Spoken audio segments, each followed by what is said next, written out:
বন্ধুরা আজকে তোমাদেরকে দেখাবো চালটা, কাঁচা লঙ্কার চালটা। এই জন্য দেখুন এই যে চালটা আমাদের বাগানে, এইটা আমরা দেখাবো। দেখা যাক, চলো।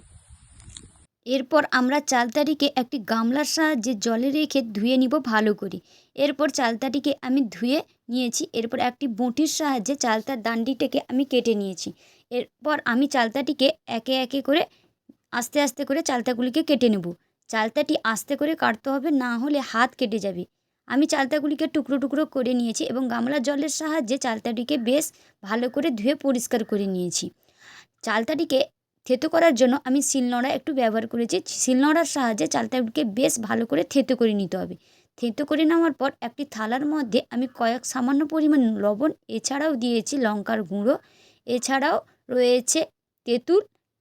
এরপর দিয়েছি আমি একটু কাসুন্দি। কাসুন্দি দেওয়ার পর 5 মিনিট মতন রোদে রাখতে হবে। রোদে রাখার পর কয়েক টুকরো কাঁচা লঙ্কা দিয়েছি। এখানে কাঁচা লঙ্কাটা গোটা ব্যবহার করতে হবে। এরপর সামান্য ওপর থেকে ছড়িয়ে দেবো কাঁচা সর্ষের তেল দিয়ে ভালো করে মাখিয়ে নিতে হবে।